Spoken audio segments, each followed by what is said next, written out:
Praise the Lord. Hallelujah. ஸ்தோத்திரிக்கிறோம் ஆண்டவரே. உம்மை நன்றியோடு துதிக்கிறோம் ஆண்டவரே. உம்மை வாழ்த்துகிறோம், உம்மை வணங்குகிறோம். கர்த்தாவே, உம்மை நன்றியோடு நாங்கள் போற்றுகிறோம். நன்றியோடு நாங்கள் உம்மை ஸ்தோத்திரிக்கிறோம் ஆண்டவரே. எந்த துதிக்கும் ஸ்தோத்திரத்துக்கும் மகிமையான உம்முடைய நாமத்தை நன்றியோடு நாங்கள் ஸ்தோத்திரிக்கிறோம். இரட்சகராகி எங்கள் ஆண்டவரே, உம்முடைய நாமத்தை நன்றியோடு நாங்கள் ஸ்தோத்திரிக்கிறோம் ஆண்டவரே. உம்முடைய நாமம் சிறந்தது என்று சொல்லி உம்முடைய நாமத்தை நாங்கள் உயர்த்துகிறோம் ஆண்டவரே. உம்முடைய நாமம் உயர்ந்தது என்று சொல்லி உம்முடைய நாமத்தை நாங்கள் மகிமைப்படுத்துகிறோம். ராஜரீக பிதாவே, உம்முடைய நாமத்தை நாங்கள் நன்றியோடு ஸ்தோத்திரிக்கிறோம். உன்னதமானவரே, உம்மை நன்றியோடு ஸ்தோத்திரிக்கிறோம். ஜீவாதிபதியே, உம்மை நன்றியோடு ஸ்தோத்திரிக்கிறோம் ஆண்டவரே. எந்த துதிக்கும் ஸ்தோத்திரத்துக்கும் மகிமையான உம்முடைய நாமத்தை நாங்கள் ஸ்தோத்திரிக்கிறோம். கிருபாசனபதியே, உம்மை நன்றியோடு துதிக்கிறோம் ஆண்டவரே. சாவாமை உள்ளவரே, உம்மை நன்றியோடு துதிக்கிறோம். மகிமையானவரே, உம்மை நன்றியோடு துதிக்கிறோம் ஆண்டவரே. உம்முடைய கிருபையுள்ள உம்முடைய வார்த்தைகளை நம்பி ஸ்தோத்திரிக்கிறோம். வாக்குத்தத்தங்களின் தேவன், வாக்கு மாறாத தேவன், அதிசயங்களை செய்கிற தேவன், அற்புதங்களை நடப்பிக்கிற தேவன், மகிமையானவைகளை செய்கிற தேவன், மகத்துவமானவராகிய தேவன், உன்னதமானவராகிய தேவன், கிருபையின் மேலே கிருபை அளிக்கிற தேவன், பரிசுத்தத்தில் பயங்கரமான தேவன். உம்முடைய நாமத்தை நாங்கள் ஸ்தோத்திரிக்கிறோம் ஆண்டவரே. இரக்கத்தில் ஐஸ்வர்ய சம்பன்னரே, உம்முடைய நாமம் மகிமைப்படுவதாக. உம்முடைய நாமத்தை நாங்கள் துதித்து உம்முடைய நாமத்துக்குரிய ஸ்தோத்திரங்களை செலுத்தி உம்முடைய நாமத்தை நாங்கள் உயர்த்துகிறோம். உம்முடைய நாமம் சிறந்தது என்று உம்முடைய நாமத்தை நாங்கள் போற்றுகிறோம். உம்முடைய நாமம் மகிமையுள்ளது என்று சொல்லி உம்முடைய நாமத்தை நாங்கள் போற்றுகிறோம் ஆண்டவரே. உம்மை நன்றியோடு துதிக்கிறோம். இரட்சகரே, உம்மை நன்றியோடு ஸ்தோத்திரிக்கிறோம். அதிசயமானவரே, உம்மை நன்றியோடு ஸ்தோத்திரிக்கிறோம். கிருபையில் ஐஸ்வர்ய சம்பன்னரே, உம்மை நன்றியோடு ஸ்தோத்திரிக்கிறோம். மாறாதவரே, மகிமையானவரே, உம்மை நன்றியோடு ஸ்தோத்திரிக்கிறோம் ஆண்டவரே. ராஜரீகம் பண்ணுகிறவரே, உம்மை நன்றியோடு ஸ்தோத்திரிக்கிறோம். கிருபாசனபதியே, உம்மை நன்றியோடு ஸ்தோத்திரிக்கிறோம். மகிமையானவரே, உம்மை நன்றியோடு ஸ்தோத்திரிக்கிறோம். அதிசயமானவரே, உம்மை நன்றியோடு ஸ்தோத்திரிக்கிறோம். அற்புதங்களின் நாயகரே, உம்மை நன்றியோடு ஸ்தோத்திரிக்கிறோம். மகிமையானவரே, உம்மை நன்றியோடு ஸ்தோத்திரிக்கிறோம். கிருபையில் ஐஸ்வர்ய சம்பன்னரே, உம்மை நன்றியோடு ஸ்தோத்திரிக்கிறோம். உன்னதங்களின் தேவனே, உம்மை நன்றியோடு ஸ்தோத்திரிக்கிறோம். உயிர்ப்பிக்கிறவரே, உம்மை நன்றியோடு ஸ்தோத்திரிக்கிறோம். சகல நன்மைகளையும் எங்களுக்கு அருளி செய்கிறவரே, உம்மை நன்றியோடு ஸ்தோத்திரிக்கிறோம். எங்களுக்காக யாவையும் செய்து முடிக்கிறவரே, உம்மை நன்றியோடு ஸ்தோத்திரிக்கிறோம். எங்கள் மீது அன்பு வைத்து அன்ன வஸ்திரம் கொடுத்து எங்களை போஷித்து எங்களை உடுத்துவித்து எங்களை பாதுகாக்கிற அநாதி கிருபைக்காக உம்மை நன்றியோடு ஸ்தோத்திரிக்கிறோம்.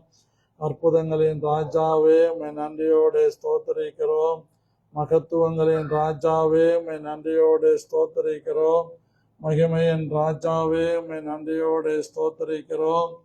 போதுமானவரே, புதுமையானவரே, மகிமையானவரே, மகத்துவமானவரே, உன்னதமானவரே, உயிர்ப்பிக்கிறவரே, பலப்படுத்துகிறவரே, உம்மை நன்றியோடு ஸ்தோத்திரிக்கிறோம்.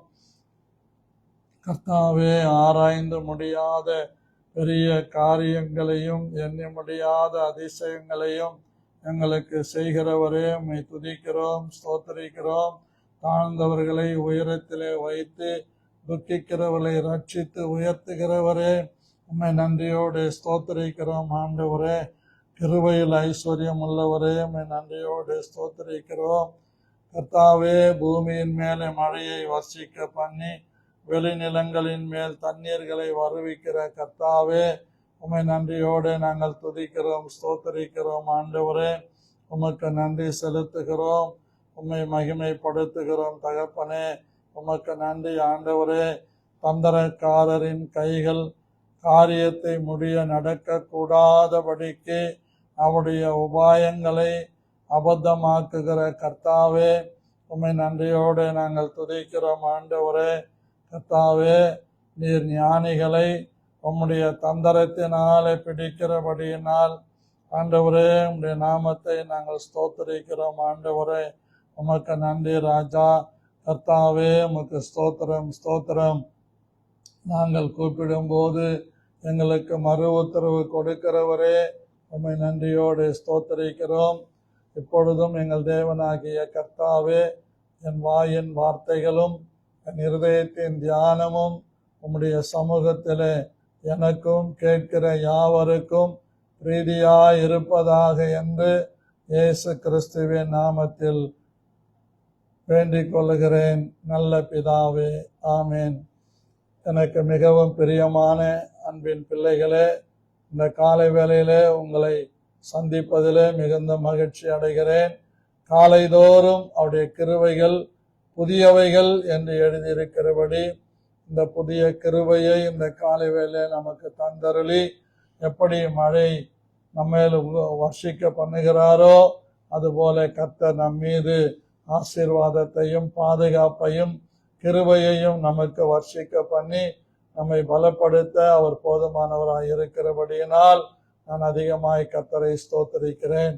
பிரியமான தேவனுடைய பிள்ளைகளே, நாம் தொடர்ந்து லூக்கா சுவிசேஷம் 10ஆம் அதிகாரத்திலே அதனுடைய 41வது வசனத்தை உங்களுக்காக நான் வாசிக்கிறேன். இல்லை எடுத்திருந்தீங்கன்னா வாசிங்க, அது நல்லது.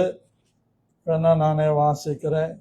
இயேசு அவளுக்கு பிரதியுத்தரமாக, மார்த்தாளே மார்த்தாளே, நீ அநேக காரியங்களை குறித்து கவலைப்பட்டு கலங்குகிறாய் என்று சொல்லுகிறதை பார்க்கிறோம்.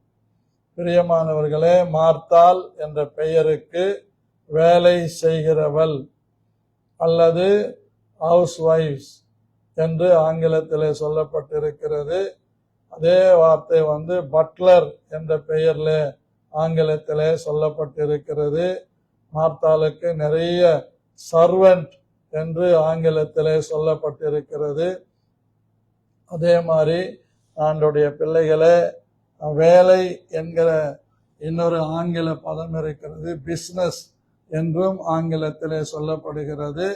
அவள் வேலை செய்கிறவளாய் இருந்தாள் என்ற தலைப்பிலே நாம் தொடர்ந்து தேவனுடைய வார்த்தைகளை சிந்தித்து கொண்டு வருகிறோம். நேற்றைய தினத்திலே நாம் சிந்தித்தோம், தன் வேலையில் வேலை செய்கிறவர்கள் எப்படிப்பட்டவர்களாய் இருக்க வேண்டும் என்பதை குறித்து நாம் நேற்றைய தினத்திலே பார்த்தோம். இன்றைக்கும் நாம் அதற்கான காரியங்களை பார்க்க கர்த்தர் நமக்கு உதவி செய்வாராக. இந்த நாளில் கூட நம்முடைய தியானத்திற்காக பைபிளில் இருந்து எரேமியாவின் புஸ்தகம் 48ஆம் அதிகாரம், எரேமியாவின் புஸ்தகம் 48ஆம் அதிகாரம் எடுத்துட்டீங்களா? 10வது வசனத்தை நான் வாசிக்கிறேன். கர்த்தருடைய வேலையை அசதியாய் செய்கிறவன் சபிக்கப்பட்டவன், கர்த்தர் ரத்தம் சிந்தாதபடிக்கு தன் பட்டயத்தை அடக்கிக் கொள்ளுகிறவன் சபிக்கப்பட்டவன் என்று சொல்லப்பட்டிருக்கிறது. கர்த்தருக்கு மகிமை உண்டாவதாக. ஆவியானவர் தெளிவாக இங்கே அவருடைய வார்த்தைகளை சொல்லுகிறதை பார்க்கிறோம். கர்த்தருடைய வேலையை அசதியாய் செய்கிறவன் சபிக்கப்பட்டவன் என்று தெளிவாக சொல்லுகிறார். அசதியாய் செய்கிறவன், அசதிக்கு ஆங்கிலத்தில் ஒரு நல்ல வார்த்தை இருக்கிறது. அசதி என்கிற வார்த்தைக்கு ஸ்லூத்ஃபுல் இன் பிஸ்னஸ் என்று சொல்லப்படுகிறது. ஸ்லூத்ஃபுல் என்றால் அசதியாக உன் வேலையை செய்யாது, அல்லது உன் வியாபாரத்தை செய்யாது, அல்லது உன் தொழிலை செய்யாது. இப்படி பல காரியங்களை நாம் சொல்ல முடியும். ஆகவே பிரியமானவர்களே, கர்த்தருடைய வேலை, கர்த்தருடைய ஊழியத்தை அசதியாய் யார் செய்கிறார்களோ அவர்கள் சபிக்கப்பட்டவர்கள் என்று வேதம் சொல்லுகிறது. அப்போ கர்த்தருடைய பிள்ளைகளாகிய நாம் கர்த்தருடைய ஊழியக்காரர்கள். கர்த்தருடைய ஊழியம் செய்கிறவனை கர்த்தர் கடாட்சிக்கிறார் என்று வேதத்திலே நாம் வாசிக்க முடியும். நீங்கள் வேண்டுமானால் உங்கள் புரிதலுக்காக மல்கியாவின் புஸ்தகம் 3ஆம் அதிகாரம், அதிலே ஆவியானவர் தெளிவாக நமக்கு திஷ்டாந்தமாக எழுதி வைத்திருக்கிறார். அழகா சொல்றார் பாருங்க, 16ஆம் வசனத்திலிருந்து, அப்பொழுது கர்த்தருக்கு பயந்தவர்கள் ஒருவரோடொருவர் பேசிக்கொள்ளுவார்கள், கர்த்தர் கவனித்து கேட்பார். கர்த்தருக்கு பயந்தவர்களுக்காகவும் அவருடைய நாமத்தை தியானிக்கிறவர்களுக்காகவும் ஞாபக புஸ்தகம் என்று அவருக்கு முன்பாக எழுதப்பட்டிருக்கிறது. என் சம்பத்தை நான் சேர்க்கும் நாளிலே அவர்கள் என்னுடையவர்களாயிருப்பார்கள் என்று சேனைகளின் கர்த்தர் சொல்லுகிறார். பிரியமானவர்களே,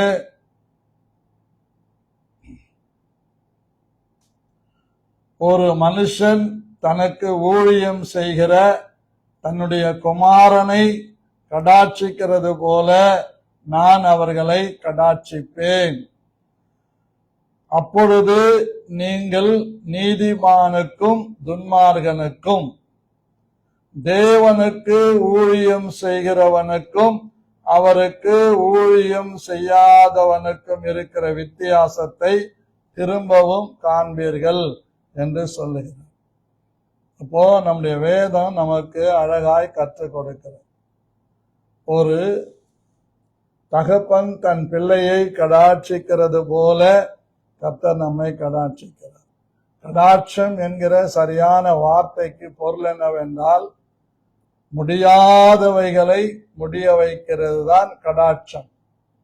சாரால் 90 வயதா இருக்கும்போது கர்த்தர் அவளை கடாட்சித்தார், அவள் கர்ப்பவதி ஆனாள் என்று நாம் ஆதியாகமம் 21ஆம் அதிகாரம் 1 வசனத்திலே வாசிக்கிறோம். அந்த கடாட்சம் இனி நடக்கவே நடக்காது என்கிற இடத்துல தேவனுடைய கடாட்சம் நம் மீது வரும்போது எல்லா காரியங்களும் நடக்கும். It is possible to God. இது தேவனுக்கு கூடும். தேவனாலே கூடாத காரியம் ஒன்றும் இல்லை என்று நாம் எடுத்துக்கொள்ள வேண்டும். அப்போ ஒரு தகப்பன் தன் பிள்ளையை கடாட்சிக்கிறது போல கர்த்தருக்கு ஊழியம் செய்கிற பிள்ளைகளை கர்த்தர் கடாட்சிக்கிறார். வேலை செய்கிற பிள்ளைகளை கர்த்தர் கடாட்சிக்கிறார் என்று வேதம் சொல்லி. அப்படியானால் இன்றைக்கு கர்த்தருடைய பிள்ளைகள் கர்த்தருடைய ஊழியத்தை செய்கிறவர்கள், அது ஜெப ஊழியமாய் இருக்கலாம், அது சபையிலே பெருக்கி துடைத்து பாய் போட்டு செய்கிற ஊழியமாய் இருக்கலாம், அல்லது கர்த்தருடைய சபையிலே சமூக சேவை செய்கிற சோசியல் சர்வீஸ் செய்கிற வேலை ஊழியமாய் இருக்கலாம், அல்லது சபைக்கு வந்து சபையில இருக்கிற ஜனங்கள் பயன்படுத்துகிற டாய்லெட்டை சுத்தம் செய்கிற ஊழியமாய் இருக்கலாம், சபைக்கு முன்பாய் இருக்கிற கூடத்தை பெருக்கி ஜனங்கள் வருகைக்கு ஆயத்தப்படுத்துகிற வேலையை செய்கிறவர்களாய் இருக்கலாம். கர்த்தருக்காக நாம் செய்கிற ஒவ்வொரு காரியத்தையும் கர்த்தருடைய ஆவியானவர் அவருக்கு செய்கிற ஊழியமாய் எடுத்துக் கொள்ளுகிறார். எத்தனை பேர் விசுவாசிக்கிறோம்? விசுவாசிச்சிங்கன்னா வலது கரத்தை உயர்த்தி ஆமேன் என்று சொல்லுங்க.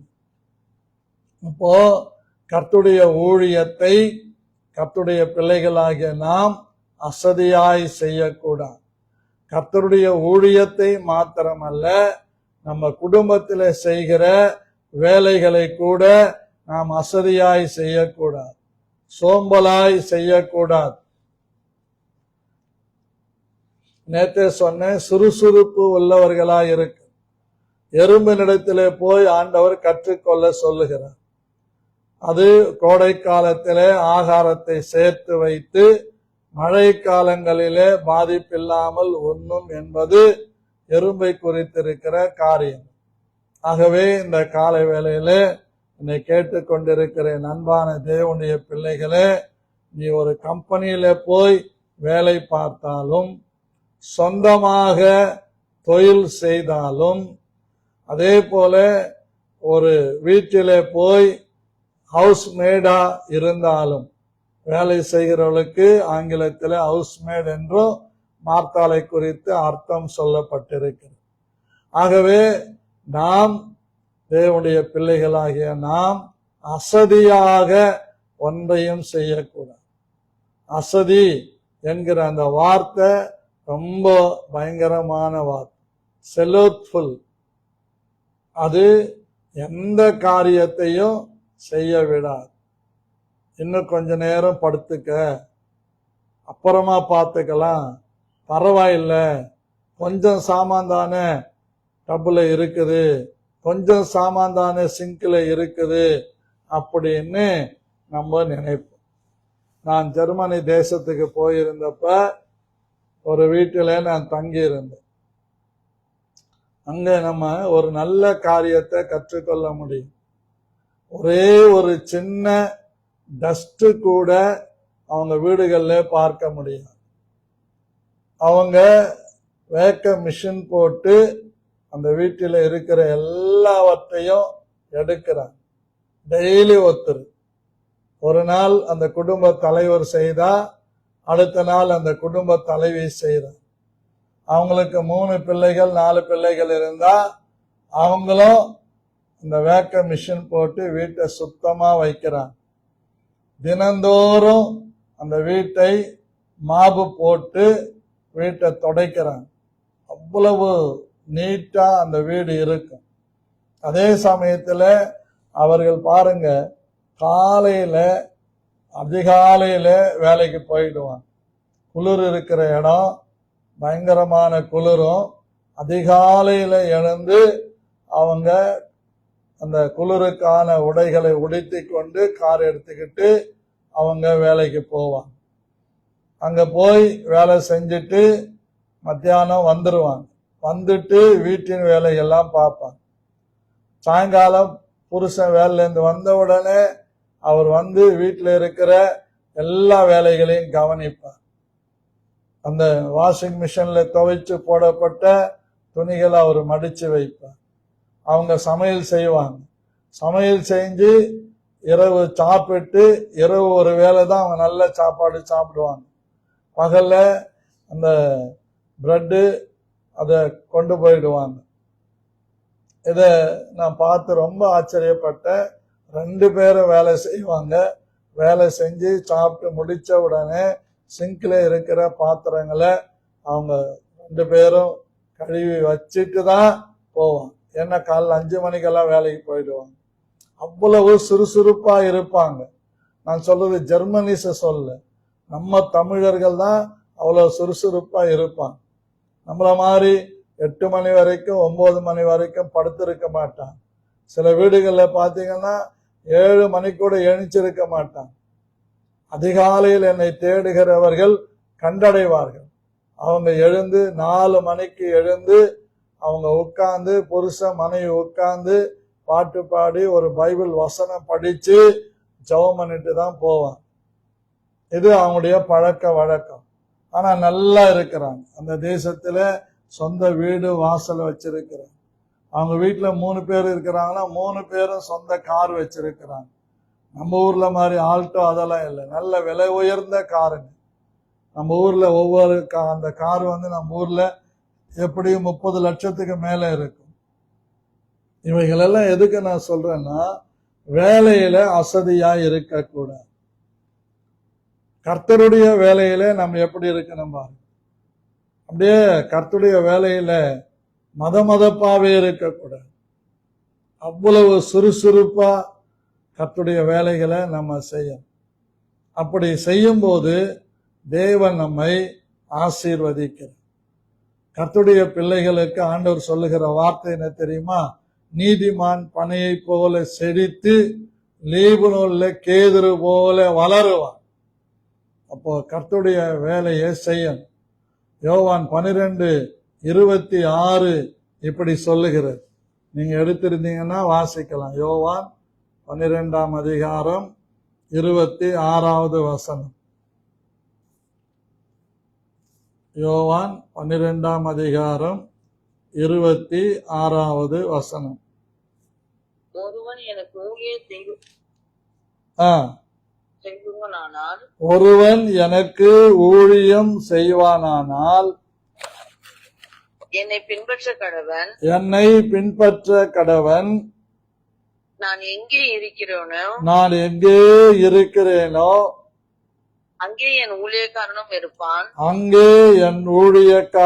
இருப்பான். ஒருவன் எனக்கு ஊழியம் செய்தால் அவனை பிதாவானவர் கனம் பண்ணுவார். எல்லாம் அருமையான வார்த்தை பாருங்க. ஒருவன் எனக்கு ஊழியம் செய்தால். நம்ம நினைக்கிறோம் ஊழியம் அப்படின்னா பெரும்பாலும் பாட்டு பாடுறது, ஆராதனை எடுக்கிறது, பிரசங்கம் பண்றது, இதுதான் ஊழியம் நினைக்கிறோம். அது இல்லைங்க. ஊழியம் அப்படின்னா முதல்ல பணிவிடை செய்யணும். உங்களுக்கு எல்லாருக்கும் தெரியும், தமிழ்நாட்டில் டிபிஎம், முன்னால சிபிஎம், சிலோன் பெண்டிகாஸ்டல் மிஷன், அந்த இடத்துல ஊழியத்துக்கு போகிறவர்கள் திருமணம் செய்ய மாட்டாங்க. ஆனா முதல்ல ஆணோ பெண்ணோ அந்த ஊழியத்துக்கு அர்ப்பணிச்சுட்டாங்கன்னா அவங்க எதையும் எதிர்பார்க்க மாட்டாங்க. எனக்கு தெரிஞ்ச ஒரு குடும்பம் SRMல நல்ல டாக்டருக்கு படிச்சு கொண்டிருந்த குடும்பம். அவங்க அப்பா ஸ்கின் டாக்டர், சுப்பிரமணியன் பேர், அவருக்கு காலம் சென்று விட்டார்.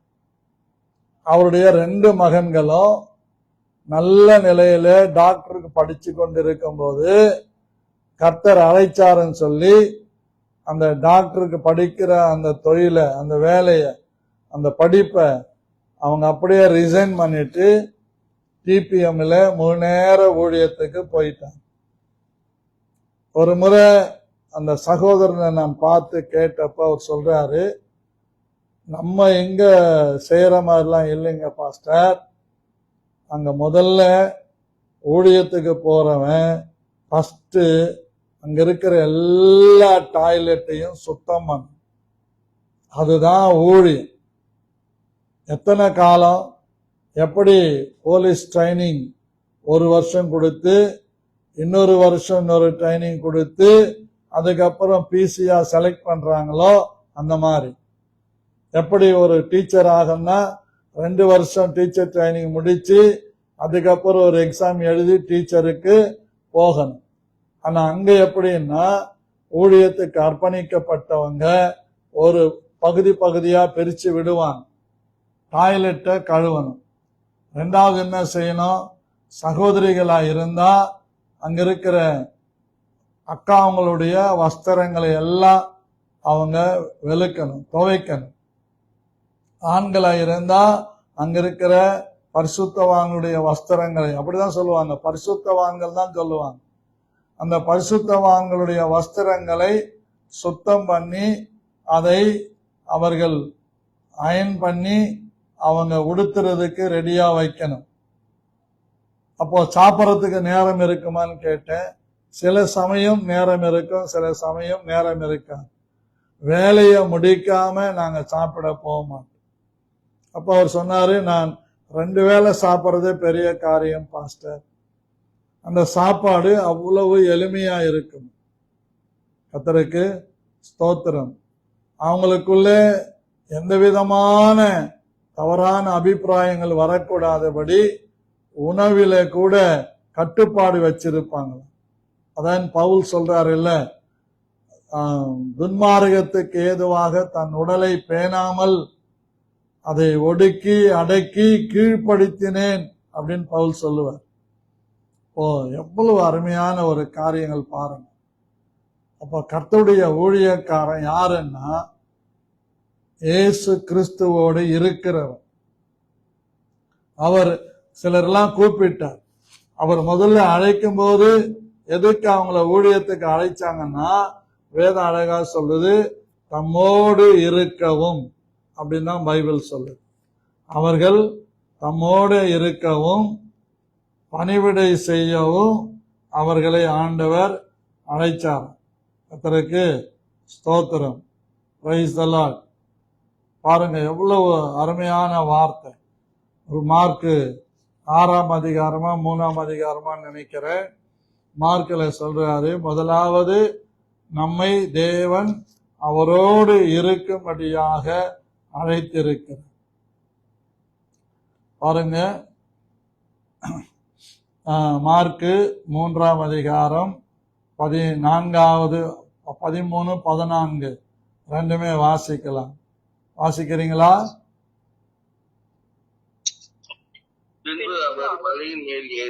பின்பு அவர் மலையின் மேல் ஏறி தமக்கு சித்தமானவர்களை தம்மிடத்தில் வரவழைத்தார். தமக்கு சித்தமானவர்களை தம்மிடத்தில் வரவழைத்தார். அவர்கள் அவரிடத்திற்கு வந்தார்கள். அவர்கள் அவரிடத்திற்கு வந்தார்கள். அப்பொழுது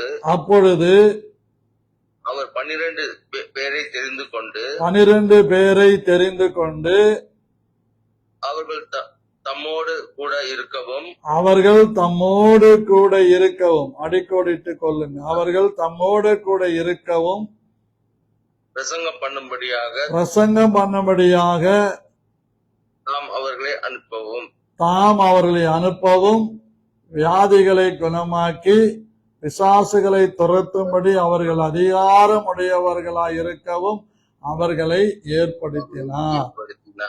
பாருங்க, அப்போ தம்மோடு கூட இருக்கவும் தான் ஆண்டவர் அழைக்கிறார். நம்ம ஆண்டவரோடு இல்லாம நான் எந்த வேலை செய்யறேன் அந்த வேலை செய்யறேன் அப்படின்னா வந்த வேலையை விட்டுட்டு பந்த வேலையை பிடிக்கிற மாதிரி ஆயிடும். 2 எஜமான்களுக்கு ஒருத்தன் வேலை செய்ய முடியாது. ஒருவனை பகைப்பான், ஒருவனை சிநேகிப்பான்.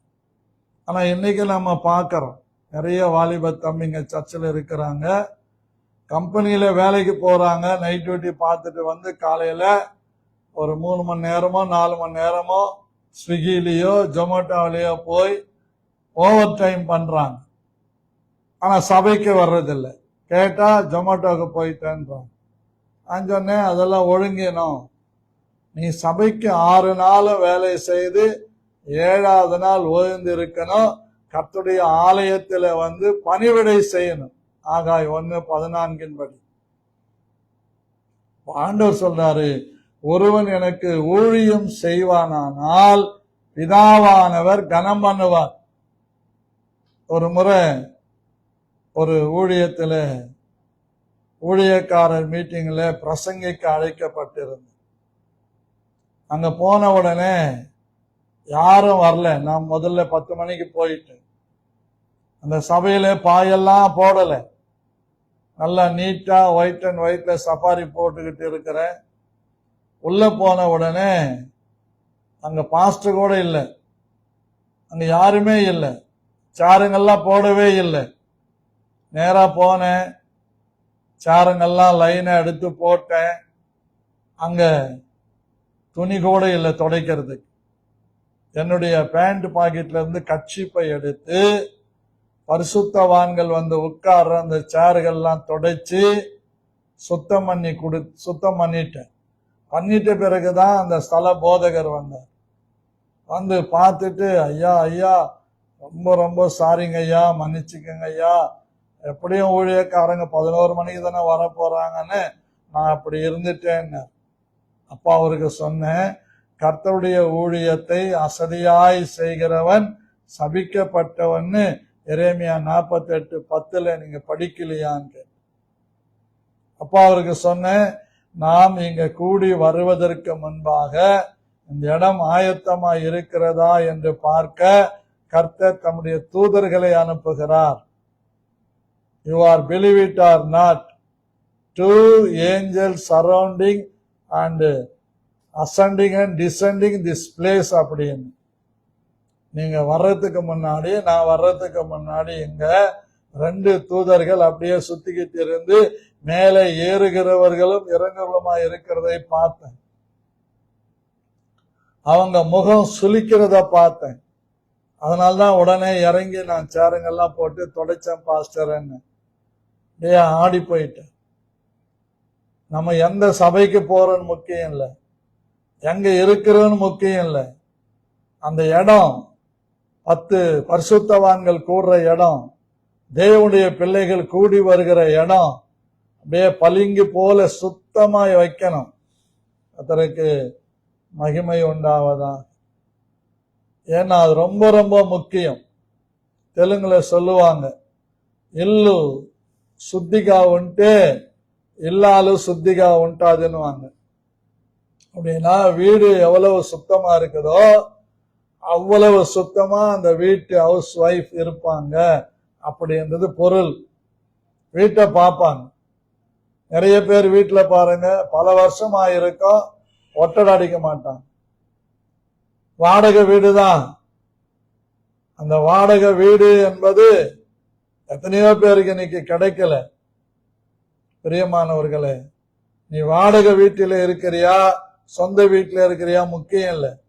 நீ குடியிருக்கிற வீட்டில என் நாமத்தினால எங்க 2-3 பேர்கள் கூடியிருக்கிறார்களோ, சில வீடுகள்ல வெளியில போர்டு போட்டிருக்கும், இயேசுவே இவ்வீட்டின் தலைவர்னு போட்டிருக்கோம். அந்த வீட்டுக்குள்ள போனா தலைவலி தான் இருக்கும். அவ்வளவு டஸ்ட் இருக்கும். எங்க பார்த்தாலும் சிலந்தி கூடு. அப்படியே கிறிஸ்துமஸ் டைம்ல நம்ம கட்டுற லைட்டுங்க மாதிரி இருக்கு. வாரத்துக்கு 2 முறையாக சில வீடு நம்ம சுத்தமாக வச்சிருந்தோம்னு சொன்னா நம்ம வீட்டில எந்த டஸ்ட் அலர்ஜியோ எந்த இதுவும் வராது. தொடர்ந்து ஒரு 10-20 முறை நமக்கு தும்மல் வந்துச்சுன்னு வச்சுக்கோங்க, அடுத்து காய்ச்சல் வந்துடும். அதனால நம்ம வீட்டை சுத்தமா வைக்கணும், சபையை சுத்தமா வைக்கணும். கர்த்தருக்கு ஸ்தோத்திரம். ஒவ்வொரு செவ்வாவும் ஒவ்வொரு தன் வேலையில் அசதியாயிருப்பவன் அழிம்பனுக்கு சகோதரன். நீதிமொழிகள் 18:9 சொல்லுது. அப்போ வேலையில யாரெல்லாம் அசதியா இருக்கிறோமோ அழிக்கிறவர்களுக்கு சமானம், அழிம்பனுக்கு சமானம். சில வீடுகள் எனக்கு தெரியும், ஒரு குடும்பம் எனக்கு தெரியும். பாருங்க, நல்ல வருமானம் வரும், டெய்லி இறைச்சி சோறு இல்லாம இருக்காது, மீன் சோறு இல்லாம இருக்காது. இருக்கட்டும், நல்லது, சாப்பிடணும் சந்தோஷமா.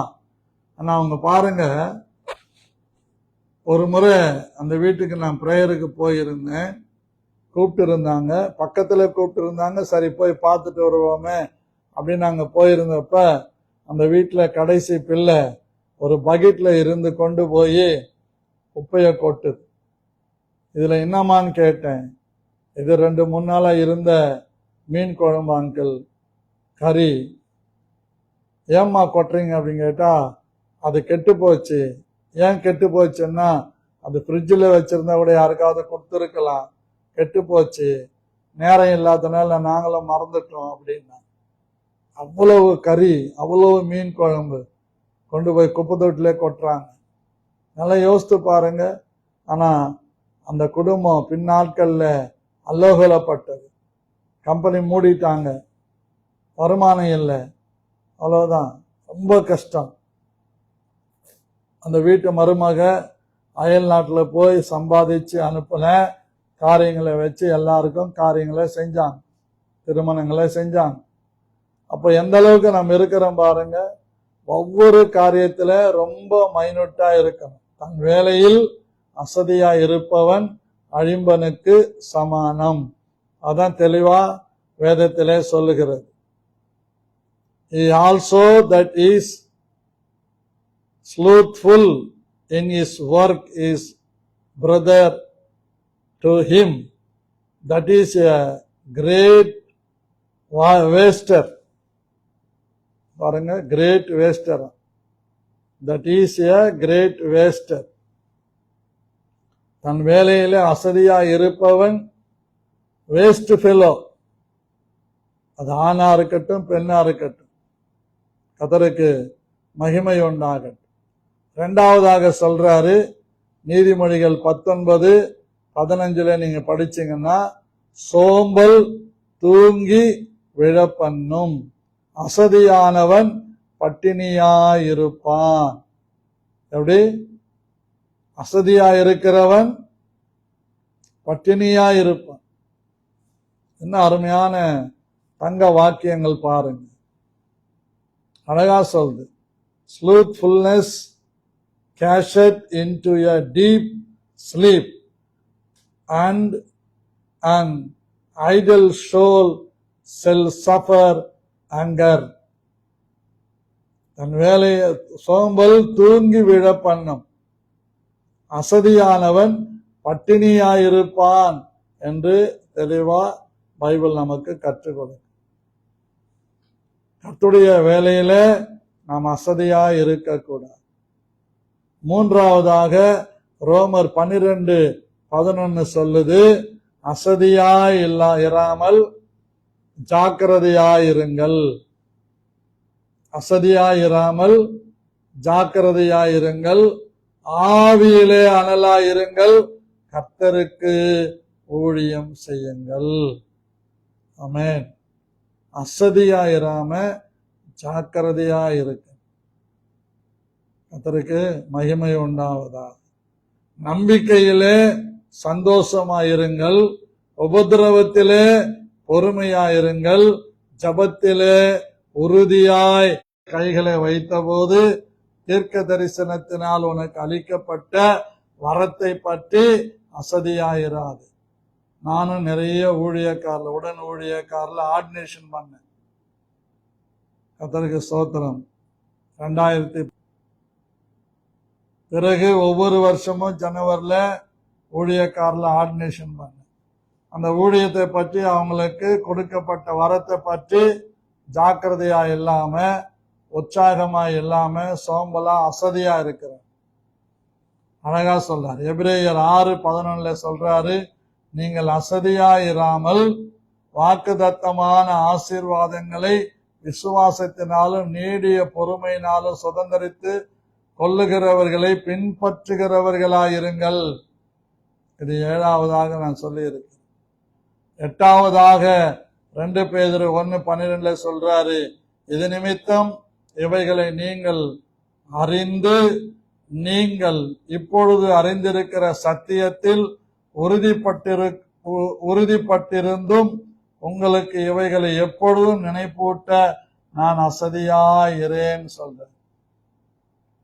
இதுல 5ஆம் வசனத்திலிருந்து 10ஆம் வசனம் வரைக்கும் படிச்சீங்கன்னா உங்களுக்கு அது புரியும். விசுவாசத்தோட தைரியத்தை இப்படி ஒரு 5 விதமான அமைப்புகளை கர்த்தர் அந்த வசனத்துல வச்சிருக்கிறார். ஆகவே கர்த்தருடைய பிள்ளைகளாகிய நாம் கர்த்தருடைய வேலையை செய்வதிலே அசதியா இல்லாமல் ஜாக்கிரதையா இருப்போம். கர்த்தர் நம்மை கனம் பண்ணுவார். ஒருவன் எனக்கு ஊழியம் செய்தால் பிதாவானவர் அவனை கனம் பண்ணுவார். அநேக நேரங்களில் நமக்கு கனம் வராம போறதுக்கு நாம் கர்த்தருக்கு ஊழியம் செய்யணும். ஆகவே அன்பு சகோதர சகோதரிகளே, கர்த்தருக்கு ஊழியம் செய்யும். எந்த ஊழியமானாலும் தாழ்மையாக கர்த்தருக்கு ஊழியம் செய்யுங்கள். தாழ்த்தி ஊழியம் செய்யுங்கள். சபையில தாழ்மைப்படுங்கள். சகலத்தையும் மனத்தாழ்மையோடு செய்யுங்கள். அந்தரங்கத்திலே பார்க்கிற பிதா வெளியரங்கமான பலன் கொடுப்பார். பாஸ்டராகிய நான் கொடுக்கிறேனோ இல்லையோ, உன்னுடைய வேலையை பார்த்து, உன்னுடைய உத்தமத்தை பார்த்து, உன் உண்மையை பார்த்து அவர் ஆசீர்வதிப்பார், மேன்மையாக உயர்த்துவார். கர்த்தரை நம்புகிற நீங்கள் செழிப்பீர்கள். கர்த்தருடைய ஊழியத்திலே உதவியாயிருங்கள், ஊழியம் செய்யுங்கள். ஆத்தும ஆதாயம் பண்ணுங்கள். அதுதான் தேவன் நம்மேல் வைத்திருக்கிற கடமை. That is one of the responsibility. soul winning work is one of the responsibility. You believe it or not, that is word of God. ஆகவே கர்த்தர் உங்களை ஆசீர்வதிப்பார், மேன்மையாய் வைப்பார். ஆமென்.